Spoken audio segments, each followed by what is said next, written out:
Hello, and welcome to the How to Exit podcast, where we introduce you to a world of small to medium business acquisitions and mergers. We interview business owners, industry leaders, authors, mentors, and other influencers with the sole intent to share with you what it looks like to buy or sell a business. Let's get rolling.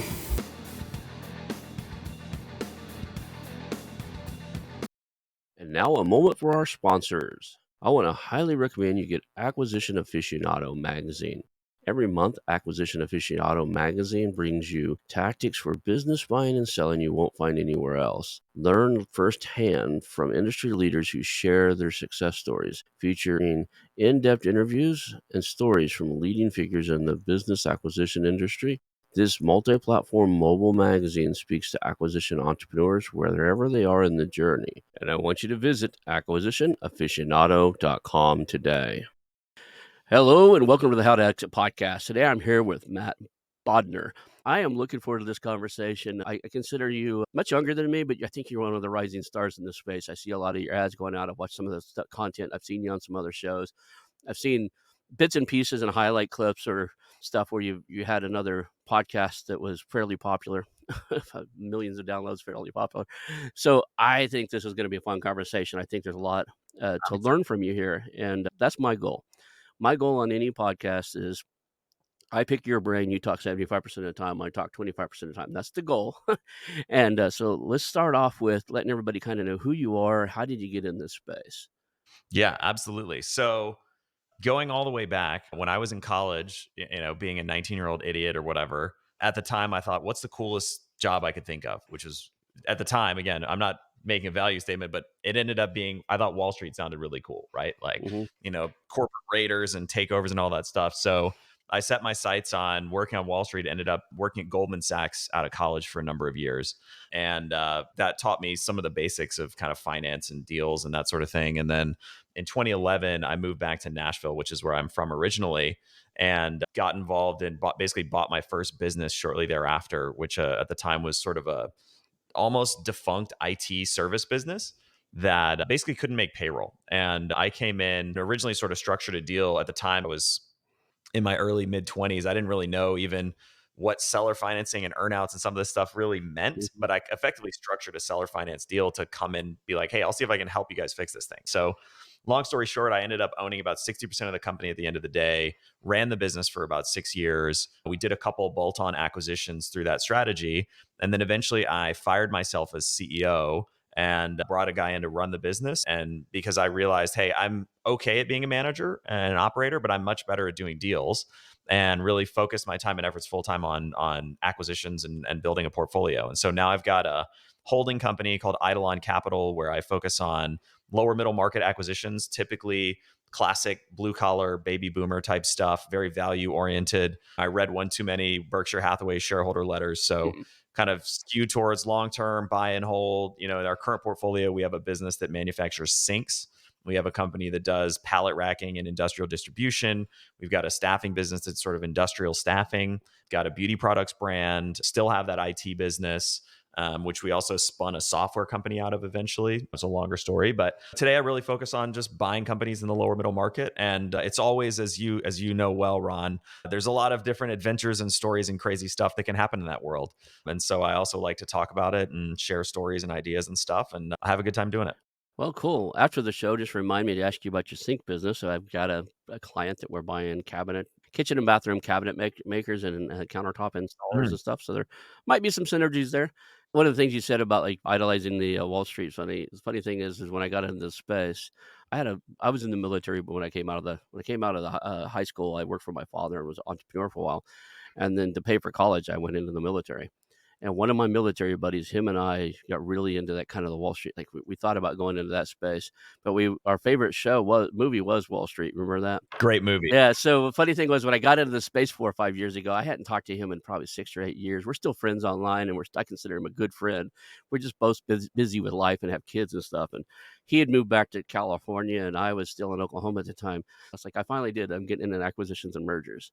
And then my first one went horribly wrong. I bought a really way too small before I got any mentoring and training. I just ran out and grabbed a very small pest control company and learned a bunch of valuable lessons and went and did this podcast and other stuff to make sure I don't do those mistakes again.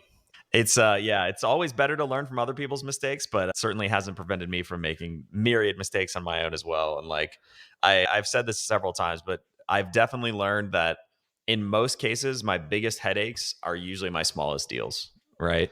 And like the more deals I do, the more I just ratchet up my size of my acquisition criteria.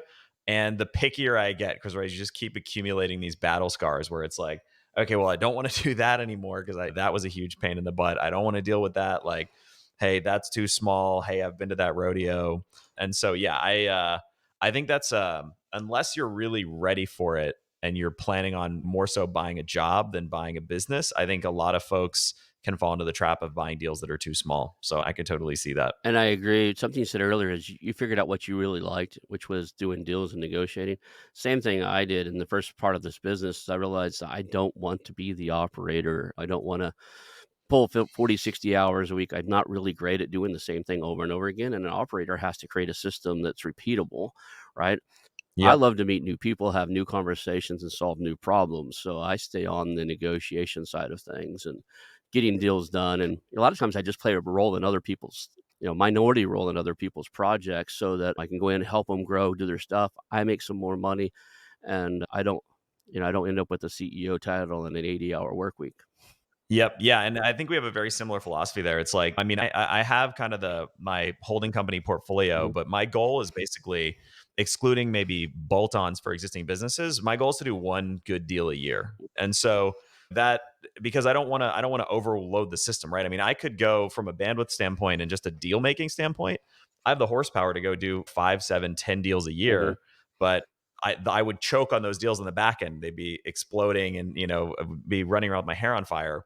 And so I don't want to overwhelm my kind of operating infrastructure, my oversight infrastructure. And so I similarly like often will like JV with folks or sort of help them get a deal done, maybe sit on the board, get a minority equity piece of the deal, just as an advisory standpoint, because it's like I love the deal part. Mhm. And if I can have a little piece of the pie, great. But like, and I still want to buy stuff for my own portfolio too. But I can't do as many deals as I would want to do without either going and building some huge monstrosity private equity entity that's not really interesting to me or choking on 10 deals a year that would be really hard to digest.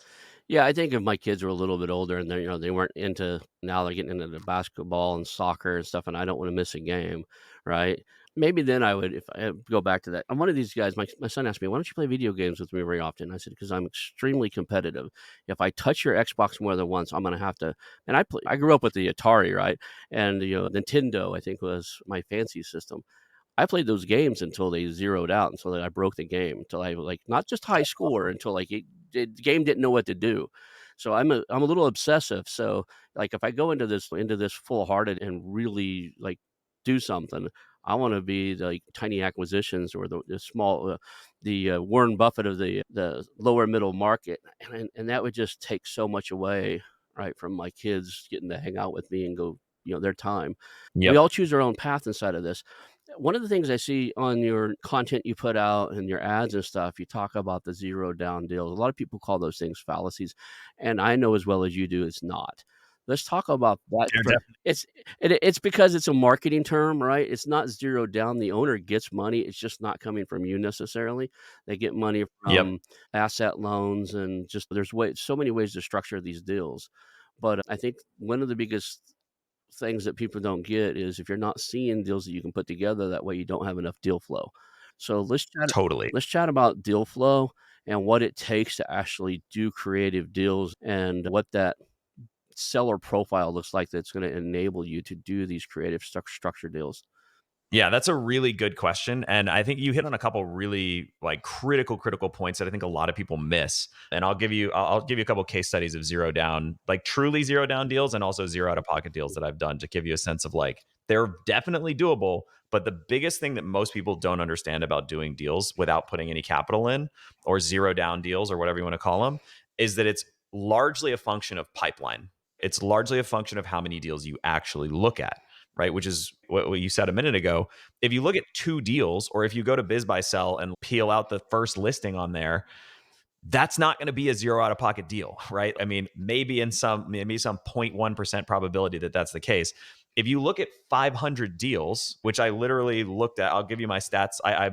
I'm like kind of weird about like tracking stuff. Like I'll give you my stats for like a year of deal making, exactly how many deals I looked at. Spoiler alert, it was 500. If you look at 500 deals, what are the odds that you're going to find 1, 2, 3, 4 deals that are going to have a ridiculous deal structure, right? Or like have some really compelling economics or a real opportunity? They're much higher than if you're looking at 3 or 4 deals and you think that, hey, yeah, you can't do zero down.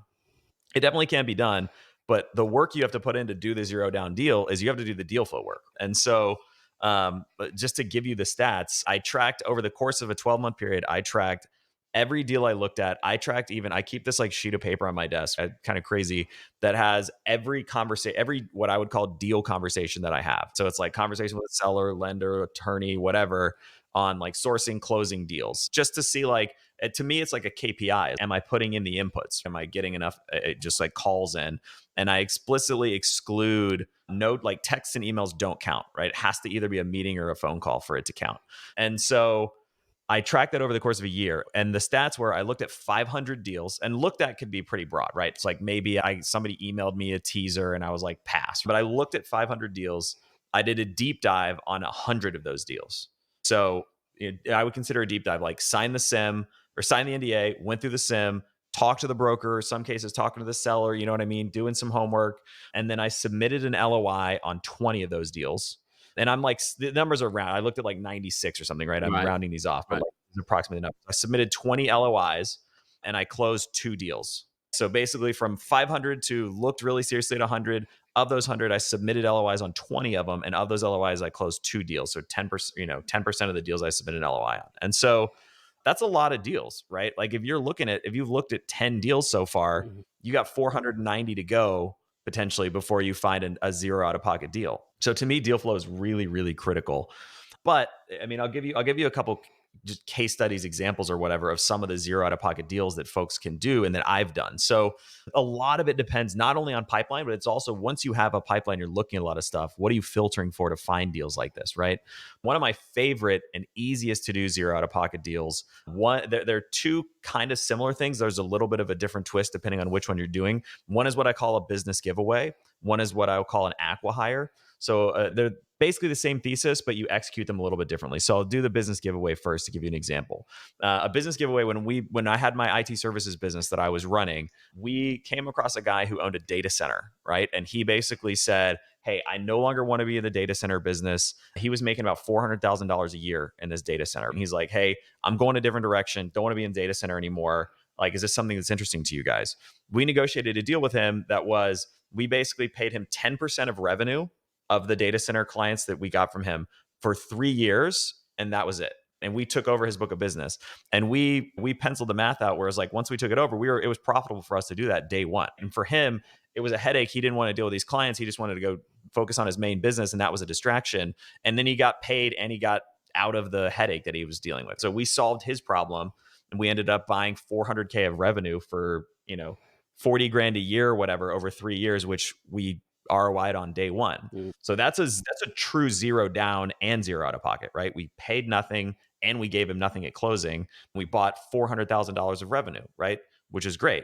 Acqui-hire is similar, but not exactly the same. So acqui-hire, the thesis is basically if the owner of the business wants to stay, I think it's a great model that's really, really interesting. And typically for those deals, I look to find sole proprietors. And this one works.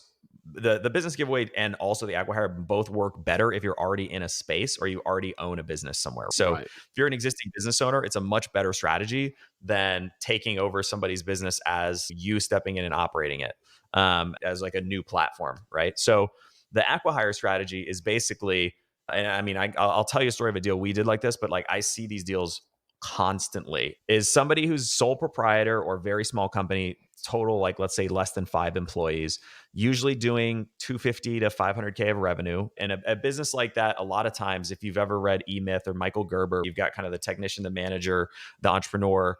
A lot of those people are really good at this, the craft or the technician, to use Michael Gerber's words, of what the business is, right? So if it's an IT business, they're really good technicians, but they're terrible at running a business and like paying their payroll taxes and doing their accounting and all that kind of stuff.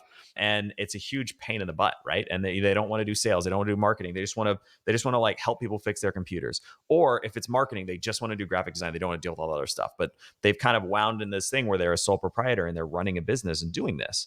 And so what I've seen is like those people, it's often a very compelling value proposition to them to say, if your business is doing 300K of revenue, you might be taking home what, 60 grand, 75 grand, right? Like maybe if you're super profitable, a little bit more than that. But to say to somebody like that, hey, are you tired of doing your payroll and having to deal with accountants and doing your taxes and constantly worrying about growing and, all of these other headaches? We'll hire you on, keep paying you 70 grand a year, whatever you're making. We'll give you some sort of commission structure on the customers you bring over. If their business grows, you can make even more money and come join us, and you don't have to worry about any of that stuff anymore. And we'll take care of your clients. We'll bring your employees over if you have employees. And typically, like we did a deal in our medical equipment business. We bought a company that was selling catheters, sole proprietorship, sales guy doing like literally 300K a year of revenue, exact same pitch. He was a salesman, didn't want to deal with all the other stuff. He came over, happy as a lark, came and basically put him on salary for what he was making out of his business, and we instantly added 300K of revenue to our company. So, and I do a lot of, I'm pretty active in the agency world right now, which we talked a little bit about in the pre-show. I think it's a really fascinating sector where there's a lot going on. But I mean, I can give you 3 stories of agency owners I've talked to in the last 3 or 4 months. One was a lady doing like 400K of revenue. She wants to leave and go start a candle making business, but she doesn't want to leave her clients high and dry that she's had for years and years and years. Another one was a lady who has like a degree in, I think it was like customer experience or something. She wants to go do something totally different. But again, she's been in business for 10 years and she's like, I'm so loyal to these clients. Like I'm waiting on somebody who can take care of them, but I don't want to leave them. Those are perfect opportunities for the right business to say, hey, I'll take them over. I'll give them a home. You go do your next thing and we can pay you something too. That was a long answer. But those are a couple examples of real zero out of pocket deals that I've done that you can do. And it's really a function of pipeline. And then beyond that, it's also a function of understanding. And this is really underappreciated, but like, what does the seller want to accomplish, right? What are the goals? What are their pains? What are their needs? Because if you understand those things, you can help structure a deal that meets their needs and also can potentially be a deal that has little to no upfront cash. There's lots of other ways to do zero down deals too, or zero out of pocket deals, but without going on another 10-minute TED talk about it, like those are a couple examples of those real deals that can be done for $0 down. Absolutely. You brought up a very good point, and we talk about this on the show. We even had a few whole shows about it. But people ask me all the time, what are the top 2 or 3 skills they need to have to be in this space? Do they need to go do an ETA program? Do they need to do that? And I'm like, first thing I always ask is, do you have any operation experience? Because if you're wanting to be the CEO, you need to have some leadership experience or something. You don't want to cut your Yep. teeth on somebody else's baby here. But other than that, my first thing is it's rapport, right? More than anything, like I don't Huge. care if you can't read a financial balance sheet and an income statement. We can teach you that in an hour. I can give you a Udemy course or something, and we can get you started. That's Yep. not a problem. The problem is if you can't connect with people and truly be interested in who they are, what they're trying to accomplish, and help them get there, you're going to have a hard time in this space because that's more important to these small business owners 85-90% of the time than the check you're going to cut them. I've heard Most story definitely. after story after story where somebody won a deal with a lesser offer because they built a deeper rapport with the seller. It is almost more often, I would say probably 60 to 70% more often, that the highest offer doesn't get the deal. It's the guy who has the best connection and the safest pair of hands for that business owner who gets the deal. Totally. And I mean, that's part of I mean, you touched on earlier kind of taking the market position of Berkshire Hathaway, Mhm. right? I mean, that's our approach is we try to intentionally differentiate ourselves from traditional private equity by building a deep relationship with the seller, understanding what they want to accomplish and showing them, hey, a future with us is we're going to take care of your employees. We're going to keep your name on the door. We're not going to gut the business and sell it again in 3 years. And we really want to build a long-term enterprise and we want to take care of the people that are here. And I think that resonates. Like there's a lot of sellers who care way more about legacy and taking care of their stakeholders and their people and their clients and their team. than they do about cashing out for the absolute top dollar. And I found that to be a really compelling market position, I guess, for lack of a better term, that really helps us differentiate from folks. And the cornerstone of that is, I think, two things. One, you hit on it. We've both talked about it. Rapport is massive, right? People think, oh yeah, soft skills, blah blah blah. Yeah, rapport. I'm sure it's important. Like, I'll tell you two stories of like how much I over invest massively in rapport. So, like, a little mini example, I was on a call at like a cold prospect call the other day, right? I do a lot of like outbound. I booked somebody into my calendar from cold email. Mhm. Never met this guy in my life, didn't know anything about him. We spent the first 9 minutes of our it was a 30-minute call, right? And I have a bunch of calls stacked back to back. So we like, time is relatively precious. There's a lot to convey in that first 30 minutes. I spent the first 9 minutes of that call talking about breakfast meat. So he's from New Jersey. My wife's from Philly. And we like talked about there's like a certain type of breakfast meat in sort of South Jersey versus North Jersey. They have like different opinions on it. They call it a different name. It's called pork roll or Taylor ham, depending on where you're from. Not that we need to get into that, but like I spent 9 minutes talking about breakfast meat with this guy, right? And like that really helped cement the relationship, because to me that 9 minutes is way more important than like grilling him about what was your 22 revenue and why was it 23% over this and what, you know what I Yeah. mean? Like that stuff can come later, but the rapport is really essential. Another story of like an even more extreme example of this, my director of portfolio ops and I flew to Detroit and then we drove to Toledo, Ohio a couple months ago, kind of like last fall. And we were looking at a plastic injection molding business. And interesting deal, it was off market, kind of connected with the seller, thought it looked compelling. And, we flew out there and we get to this guy's office and we rolled up, went into their, I'll call it a boardroom, but like, I mean, you've probably been in, these manufacturing companies, like this wasn't like a fancy boardroom that you would picture. It was like super old school. But we went into their boardroom and we spent the first 2 hours and 15 minutes that we were there, we did not even touch on anything business related. Like all we did, we talked about like fishing in Lake Michigan and his son got married recently. And like, we were just like shooting the breeze and joking around and talking. And then eventually like, oh, I guess, should we talk about business stuff? Sure.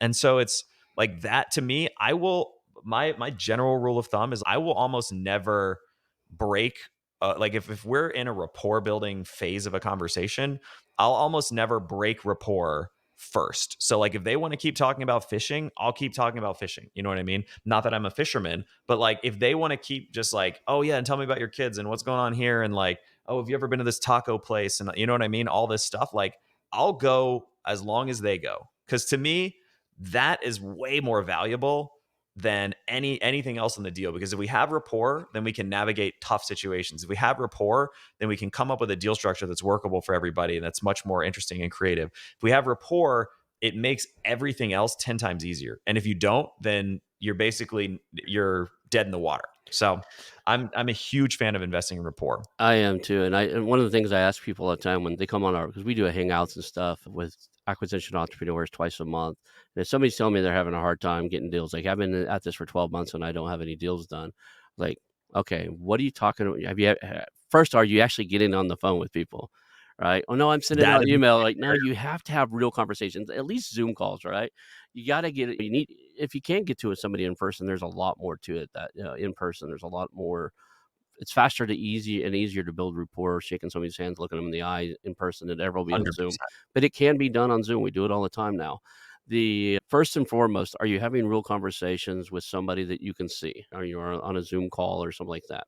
And then the second thing is, what do you guys talk about when you're on there? Well, I talk about like their business and their financials. I was like, that's why you're not getting anything done, because you're like every other call, especially if you're picking these deals off of Biz by Sell or some other brokerage site. They got 30 calls on the first month they had that listed, and everybody did exactly what you're doing. The people I Yep. see getting deals done are doing what you're doing. They're doing the rapport building. The guys I see doing 12 deals in the first, 3 years of being in this space, and whether it's contract or equity and partial deals or whatever, where they've advised on Yep. 20 and they're some of them are their own and they're helping some other people get done. It's because they're really good at building rapport. And so the second skill I would say inside, and it's part of that rapport building, is a skill inside of rapport building that I refer to as active listening, right? It's really being able to Yep. shut down your own conversation in your head and just hearing what somebody says.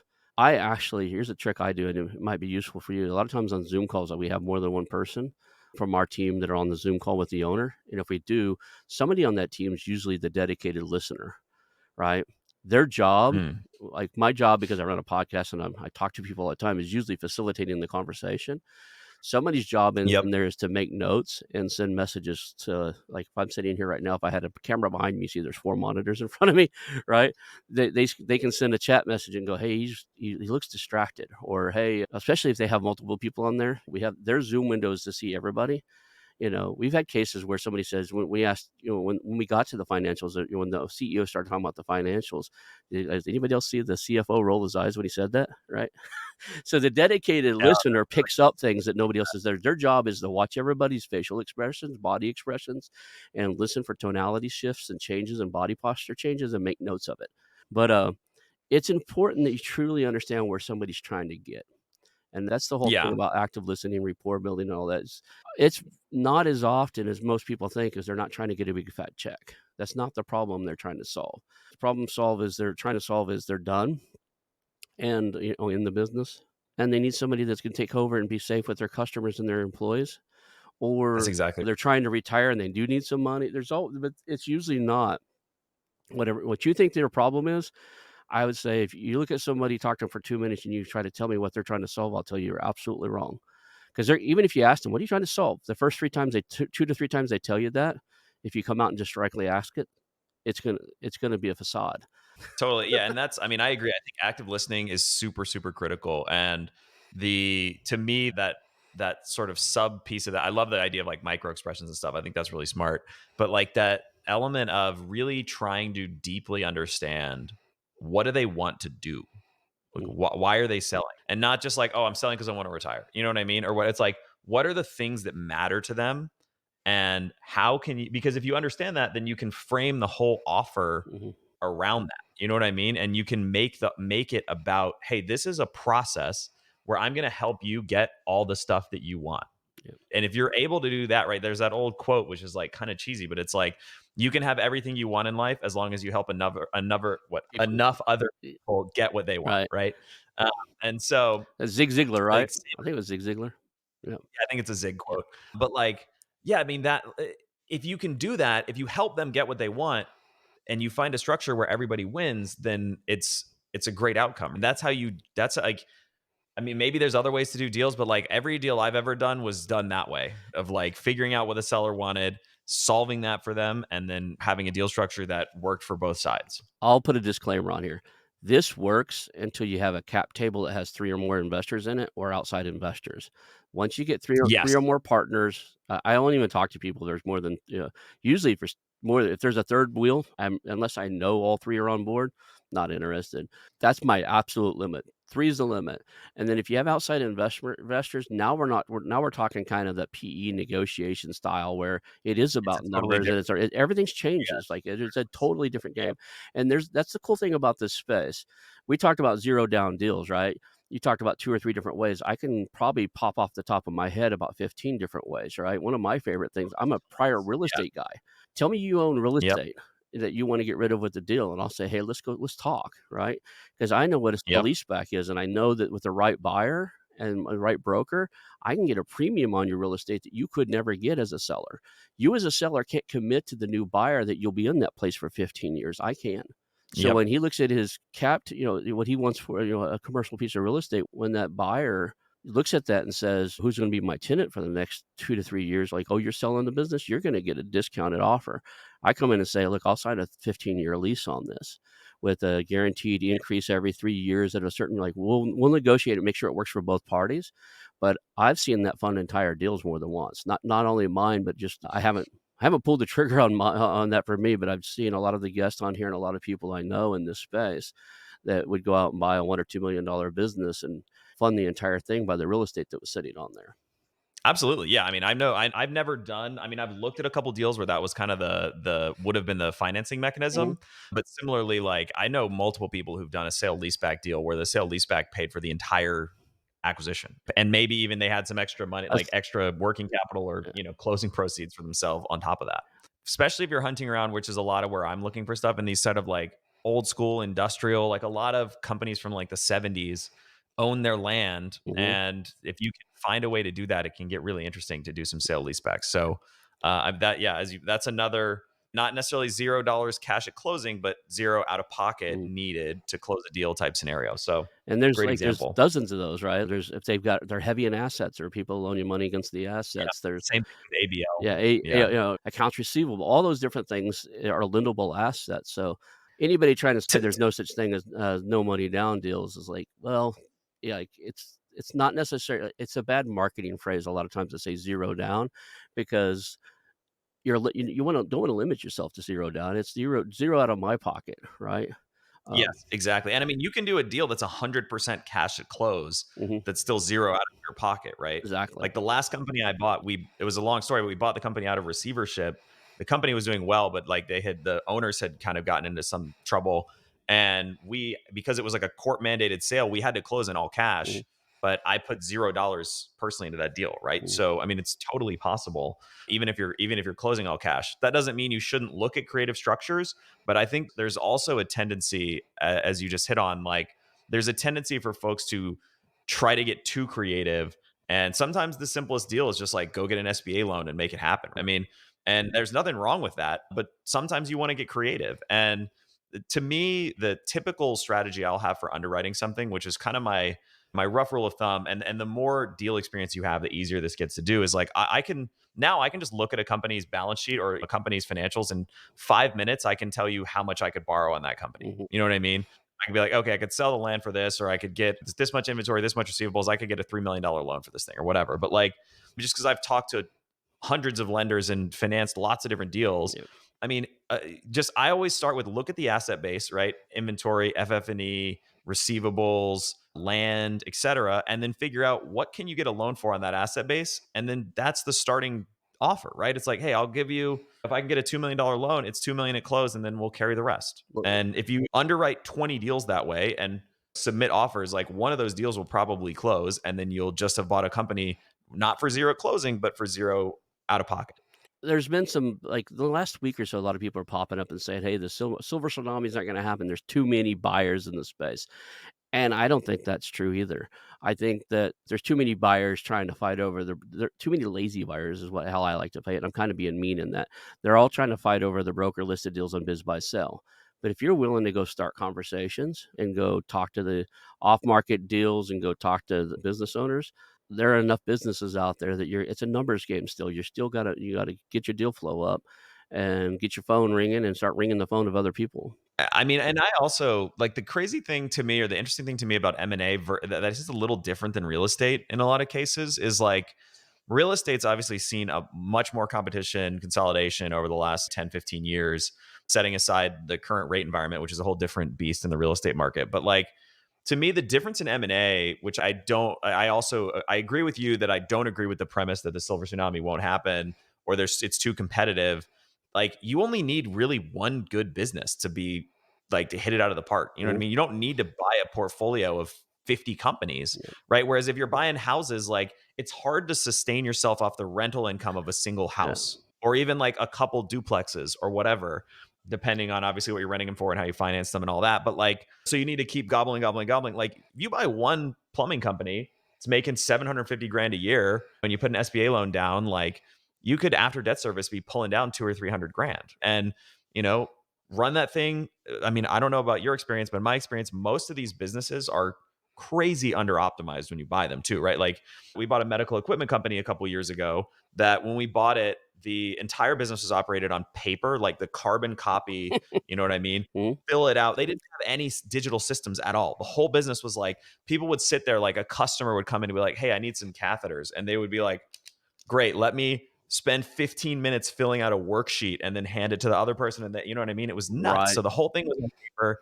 Their entire marketing budget was a TV commercial from 1993 that didn't have any products that they stocked in inventory, that they aired every Mhm. single week on TV. So it's like, let's digitize the business. Let's stop paying for this TV ad and start investing in like paid media. And we grew revenue by like 30% by just taking the same ad spend and putting it in like Google Yeah. ads, right? It's not rocket science. So if you bought a plumbing company and you did half the time, I bought multiple businesses that didn't even have websites. I bought a company doing $10 million of revenue, no website, right? No sales team, nothing. Yeah. So it's like you put in some basic systems and you can go a long way. And so that comes back to like answering the question about the silver tsunami, because you only need one deal. Yeah. And there's an insane amount of baby boomers out there, right? It's crazy because there's all the like dad's got a company that manufactures shelving, and the kid wants to be a TikTok influencer. You know what I mean? Right. They don't want to go shelving business. And so they're either going to close or they're going to get consolidated, or somebody they would much rather sell to a 32-year-old hungry entrepreneur that's like, hey, I'm going to breathe life into this thing and take it to the next level. And then they're like, great, that sounds amazing. Let me sell my business to you instead of some suit from New York that's going to like gut the company and fire half my staff. Yeah. I get it. I grew up a painter's son. My dad was an entrepreneur most of his life. He painted houses from the time I was 16 to the time I was 20. I ran his painting company. He handed it to me, and I grew it to the point we had full crews, like 3 houses with sometimes more, but there was always at least 3 crews out there painting. We do 100 houses a year at least. We were Wow. busy. We were That's doing big. high 6 figures, or mid 6 figures in revenue. And as a 16, 17-year-old kid, I was making almost 6 figures in my pay, like what I was taxable income.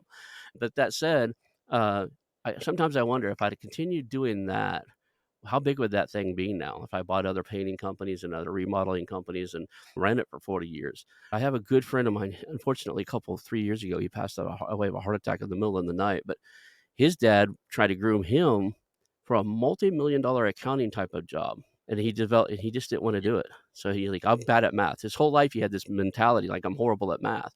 He did okay. He was a crane operator inside of skyscrapers, right? Like, they Pretty make good cool. cash. Yeah, I mean, that's fascinating. And both of those, I mean, I don't know how those stories ended for either of those companies, but like both of those are probably great candidates for an acquisition entrepreneur, right? Hey, you could probably do it. I don't know, like I'd be curious if you want to unpack the painting company's history, like what happened to it, Yeah. because I turned it back to my like father when I joined the military at age 20. He ran it as a part-time kinda he downscaled the crews and kept most of the relatives around, but he just downscaled everything, kinda ran it until he passed. He passed early in life too, at 60 with cancer. I mean, well, I mean, even just taking that as an example without going to the accounting business, like imagine if somebody had come to him who was Mhm. young, hungry, and they were like, "Hey, I want to take over this business or find a way for you to transition out." Like he basically did what I think a lot of these businesses are just going to end up doing is they just sort of wind it down, and then, poof, right? Like if somebody came and offered him some sort of like zero cash earnout structure where they kind of earn into the business, own it, phase him out over time, and his legacy continues on. They buy a business that's doing almost $1 million a year of revenue, right? Like easy deal to tee up for the right person. And it's a better outcome for him than just winding the business down, which is what a lot of these sellers are facing down. And I see so many people that I mean, I looked at a deal like a couple days ago. It's like a rubber manufacturing business. Mm, These guys are doing $12 million a year of revenue, and like they're basically breaking even. And they also own like ironically, maybe there's a sale leaseback opportunity there, but like they're not charging the business rent. And it's like if you charge a business a market rate rent, like the business will be losing money. I mean, mhm. losing like $500,000 a year probably because they had like 75,000 square foot warehouse or something, and that business has been around for a long time. It's like those guys don't have an exit strat. Like they might just close down a $12 million business Yeah. doing $12 million because there's nobody who wants to buy it. It's too complicated. It's too small. It's like I looked at it and I was like, dude, I don't think I want to buy this thing. But like maybe somebody who was the more creative or was willing to get their hands dirty could figure out a way to make that thing really interesting. So it's just crazy to me how many businesses are like unoptimized, no exit strategy, no succession plan, and those things are why zero down deals are possible, Yeah. because you find people who what you're doing is you're solving somebody's problem. You're solving their succession problem, solving their exit problem, you're giving their business a home. And it's something that's valuable. Like it's a real value to a seller, especially one who isn't prepared or ready. And so I think I think there's a lot of opportunity for folks. And to me, I still think the sellers massively outweigh the buyers. And there's going to be tons of companies that just never end up with a home and have to wind down like that. And it's sad, right? I mean, that's like part of the reason that I without going on like a moral crusade, like I think it's generally like, I think you're doing a good thing if you buy a company and you keep everybody employed and like build the business instead of just letting it die out, right? I mean, if Yeah, you look at the classic tale of like the company town, and the plant closed down and then the town's dead in yeah. 5 years. You know what I mean? So I think if you could be that person that could save the company town, like you're creating value for tons of people. So anyway, I think the number 2 skill, like we talk about, like, building rapport and active listening, part of that building that thing. I think the secondary skill inside of this is the ability to build a team. So you're looking at these companies and being able to look at a company like that and go, "I don't know if I want the rubber making company." If you could look at something like that, you go, "You know what? I don't want this," but if they had this type of CFO, they could actually do, that has a forensics ability to clean up their books and do some stuff, and this type of chief operating officer that could understand lean manufacturing and really shape this up because they've never even looked at the lean manufacturing protocol. We might be able to turn this yep. around. So I think the second skill on top of rapport building is looking at something and go, setting your own ego aside and going, you know what? This company needs this guy, and this guy to make it rock. I may not be those guys, but now I can pencil in the job description of the 3 people I need, and then we can continue to have a conversation. That is a unique skill that I think more acquisition entrepreneurs need to be able to develop fairly quickly. Yeah. And I think the other thing is kind of related to that, but not exactly the same, is a lot of acquisition entrepreneurs, you'll hear this narrative all the time, like work on the business, not in it, which I think is very good advice generally. But I think you should work in it for a little while before you work on it. And I think a lot of folks who want to become an acquisition entrepreneur and they think, hey, I'm just going to buy this company. I've never run a company before. I'm just going to put somebody in place as management and I'm just going to go to the beach. You know what I mean? That's definitely not how it goes, right? Like the first company I bought, I ran it for 6 years Yeah. before replacing myself. And now because I've done that journey, I understand what I'm looking for. I know what I want to see. When I buy a business, like I want it to have a management team, or we're going to be like immediately putting a president or something in place if they don't have anything like that. But like I'm able to approach it that way because I've been through the journey. I think it's possible to do it just cold, but I think it's a lot harder than being at least willing to sort of say, hey, I'm okay to kind of roll my sleeves up and be in the driver's seat of this thing for 6 months, 18 months, and kind of get the pulse of it and understand what's going on and really how the customers think and act and how the cash flows flow through the business and that kind of stuff can really help you understand the business better and become a better owner ultimately if you know what an operator should be paying attention to. Yeah, that's taught in a lot of these mentoring programs. Just buy it, put an operator in. So one of the friends, it seemed fishy to me when I first got into the space. And luckily for me, I have a really good friend who just recently passed law school. So now as soon as he takes the bar, he's an attorney. So I don't know when he's got his JD, but he hasn't passed the bar yet. But fortunately for me, him and his soon to be ex-wife, that's another story altogether. They owned a staffing firm for years. So I just got him on the phone one day. And I said, "What is the executive search time frame?" Now they placed high-end, like, engineers, but they kept looking into getting into the executive search. So I knew they had done the research. And they said minimum 6 months, maximum or an average 18 months. That's the industry average to replace a CEO or C-level employee with a good one. So my rule of thumb is if you can't get in there and run that thing yourself for 6 months to 18 months, willing to fly there, live there, and run it, at least for the first 6 months until you got a good GM or somebody, a general manager or somebody that Yep. you can manage remotely, you'd better be able to be on site. You probably shouldn't be messing with these things. And because you're putting a lot, especially on things where your personal guarantee, and you did that SBA loan. Now you've used every Yeah. asset you had in the world to guarantee this business. And I, It's a I, lot I of risk. promise you, they will. If you get in the rears with them, they'll force you to sell. A young lady in her 20s bought a really cool $3-4 million company. The industry changed on her a little bit, and now she can't cover her debt. So the SBA is forcing her to sell to cover the Wow. loan. So it's a forced sell. They basically said sell or file, or we're going to have to start seizing assets. So understand that if you buy these and you don't, and I don't think it was any fault of her own other than she had indicators that the seller was malicious before she closed. And that should have been a red flag. Interesting. Meaning that Can the seller ended up, violating the non-compete and created a competing company, and 2 or 3 of the, top employees that were with her went off and tried to create their own employee because they were trying to buy it, and he didn't tell her that she had C-level employees trying to buy the company. So the day she stepped in there, I'm like, "We're just gonna go do this on our own."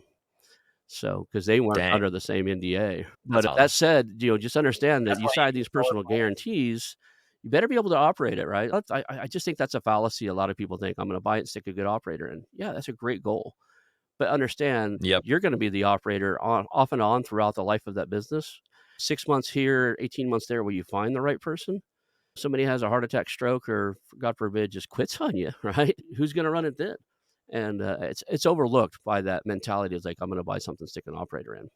Yep, totally agree. And I mean, that story, that cautionary tale you just shared too, is a good example of why I think it's important to have a decent amount of seller financing. That may not have bailed out that deal and may not have made an impact, Mhm, but like you have 20%, 30%, whatever the purchase price held as a seller note, that's a balloon, especially. mhm. You could use that to claw back or shrink down your liabilities, or it's a way to at least have some recourse against stuff like that happening that's Absolutely, outside of your absolutely. control that maybe the seller didn't disclose or whatever. You want to have some means of coming back at them. So to fill in the loop to anybody out there that's OCD and wondering what happened to the accounting firm, he did sell to a private equity or a strategic purchaser. The only reason I know is, like I said, it's a friend of mine's father. I'm friends with him on LinkedIn. I see him still writing for it, and it's under a different name. So it was either a Oh, strategic nice. purchase or So anyway, so it did sell eventually, but it wasn't the son. The son unfortunately passed away of a heart attack, but the father did sell it off. But, it doesn't always happen that way. There was nothing I could do. The owner passed away of a heart attack. They had, I wanna say 27 trucks, and it was commercial electrical. They did mostly big commercial buildings and stuff. They did some residential, but usually high-end homes that had special electrical needs or whatever. So they mostly did commercial stuff. So, real quick, what is your search right now? I know you help some other people do deals and stuff. What is your current what I call a buyer's box or something? Or is there a certain buying criteria that you like, and what do you recommend if everybody I've ever talked to has a different method on how they tell people to develop their own buyer's box. So what's your thought on that process?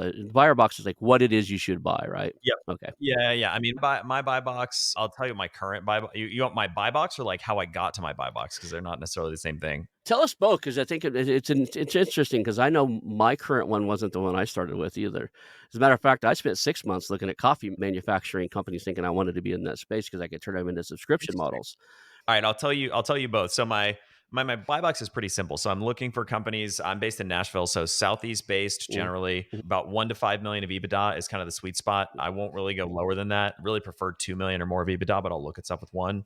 Maybe go a little bit bigger than that, but that's kind of the strike zone. Typically looking for family founder owned businesses, industry agnostic. So I'll look at really any industry, but with a focus around kind of what we talked about, right? Like I'm looking for folks who don't necessarily want to sell to some big private equity firm. I'm not interested in being the highest bid at a 40-person auction. I'm looking for companies that want to find a home and somebody to take care of their business.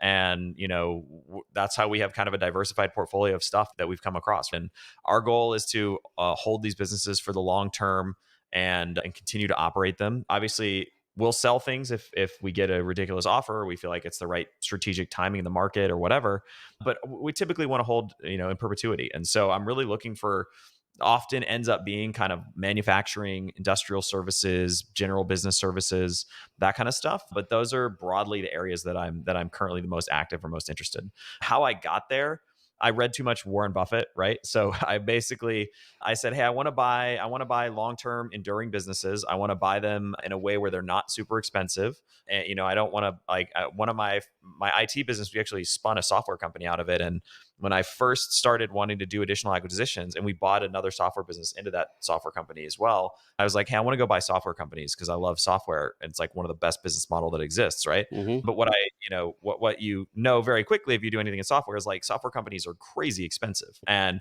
I mean, they trade for 5 times revenue. I mean, it's kind of all over the place. It could be 2, 3 times revenue, it could be 10 times revenue, which is massive. And so you can't do a lot of these creative deal structures are way, way, way, way harder to do for a software company, right? Because if you need to come up with 10 times revenue or even 5 times revenue, might be like 30 times EBITDA. You know what I mean? Or a lot of them burn and don't have any EBITDA. So it's like you're not going to be doing a leveraged buyout. You're not going to be doing some sort of asset based deal. You're not going to be Right. doing a sale lease back where you sell them their warehouse back. So to have deals that are more attractively priced, I typically play in the manufacturing space, and it's all about buying them at the right price, holding them long term for cash flow, and hopefully they're enduring businesses that aren't, are hard to disrupt. So like if you're manufacturing some industrial component, hopefully maybe AI can enhance your business, but hopefully it's not going to vanish overnight. If you're fabricating componentry for like the domestic power grid, hopefully that stuff is like relatively enduring. So Right. that's sort of how I structure my buy box.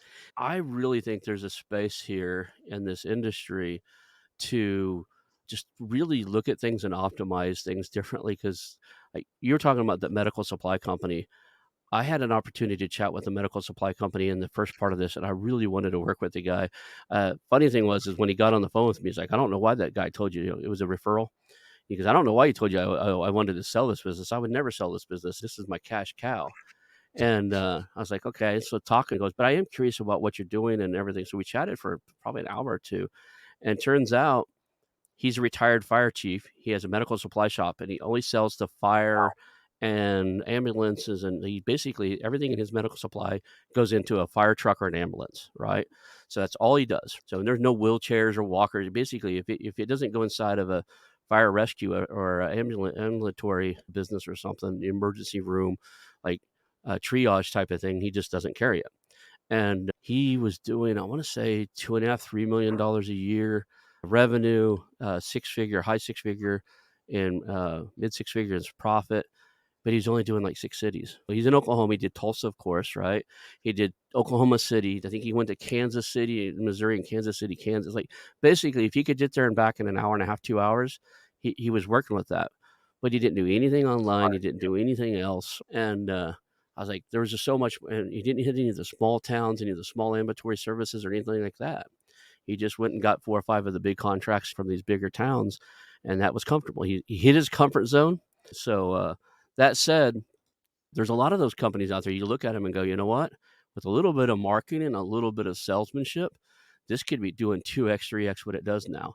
Like he had room in his, he Yep. even had room in the warehouse he was using. He wasn't at capacity anywhere. Tons of low hanging Yeah, fruit in a lot of these yeah, in these baby boomer businesses and these blue yeah, collar, these kind of industrial esque distribution businesses, yeah. et cetera. He had, Tons of low hanging fruit. he had two sales reps. They were both retired firemen, and they only wanted to work 8 or 10 hours a week themselves, right? So he had no like, but nobody was working full time in this thing at all. So It's crazy. yeah, if you took it serious, like what could you do if you really seriously went after this? That said, there's a lot of those businesses out there, so there's a huge opportunity here. How do people find you, work with you, get your material? Because I know you put a lot of information out there. I know. I see. I was teasing you beforehand. I was like, I see your ads everywhere. That's because I clicked on one once and it's following me. You're doing a really good job online because they follow me around. So if I'm on Facebook, I see something from me. If I, which is good. But how does somebody like reach out to you? What is the best way to either bring a deal to you that you might be interested in, or just kind of be on your newsletter and see what you're doing and kind of participate with you, maybe even do a deal with you at some point. Yeah, absolutely. The easiest way to find me is my newsletter. Mhm, So it's just mattbodner.com. You can find my newsletter right there mhm, and sign up for it. And I personally respond to every single email that I get. So if you sign up and send me an email, I'll write back. mhm, It'll just be little old me. And folks send me deals on there, but I mean, I talk about all kinds of inside baseball, how I find deals, how I source them, mhm. go through tons of different sourcing methodologies, financing, case studies, and deal reviews, and that kind of thing. So if anybody wants to dig in deeper, my newsletter is packed full of tons of insights and strategies and ways to talk about doing deals. And I should have said this before the show started in our pre-interview. It's always, always, always okay on our show to have a pitch or something. Do you have a course or anything like that that people can do and learn, or still I don't yet. okay? I'm potentially R&Ding a course, so it hasn't gone live. We don't have anything yet. But if you're on the newsletter, we have a wait list for if we launch a course in the future. Okay. So I should have told you that definitely. ahead of time. It's always okay. As a matter of fact, I'll encourage you. Like if you were No still worries. active in your podcast, we would promote your podcast too. I know that's kind of your side passion now, but I am a big fan in blue ocean, strategies here and anything you've got out there that people can work with you. That's why you're here. You're out here to tell people who you are, what you're doing, and you'd like some really cool people to work beside you because this is a team project, Yeah, absolutely. right? I appreciate it. Do you have if let's leave it at this. This is one of my favorite things to do at the end. If somebody can only remember one or two things from this show, what would be the takeaways? What would you want people to know you for and to work on to be successful in this space? I would say the biggest takeaway would be get on the phone and talk to sellers and listen to them. Mhm. and build rapport with them. That's the game. It's not crunching fancy numbers and hardball negotiating tactics and all that stuff. It's getting on the phone, talking to probably more people than you think you need to talk to, right? Sellers, lenders, capital sources, and it's just a lot of conversations, but that's how you do deals. Is you got to talk to people. And if you're not doing that, then it's going to be really hard to get a deal across the finish line. Absolutely. Well, I'll make sure all your contact information's in the show notes so people can find it. Thank you for being here today, Matt, and we'll call that a show. Awesome. Thank you so much for having me, Ron. Great conversation. Love to hear what you're up to and talk about some fun things in the life of doing deals. I want to announce our new channel partners, the ITX Marketplace. Since 1998, ITX has created $5 billion in value by selling more than 225 IT businesses in 20 countries. ITX works exclusively with IT-enabled businesses generating between 5 million and 30 million who are ready to be sold, and M&A decision makers who are ready to buy. For over 25 years, ITX has developed industry knowledge that helps determine whether a seller is a good fit for their buyers before making the match. ITX Mergers and Acquisition Marketplace we have partnered with has a proprietary database of 50,000 plus global buyers seeking IT service firms, managed service providers, Microsoft service providers, software as a service platforms, and channel partners with Microsoft, Oracle, ServiceNow, and the Salesforce space. If you have an IT-enabled business you're ready to sell, I want you to visit the itexchangenet.com/marketplace. How to exit. That link will be in the show notes. Visit them now.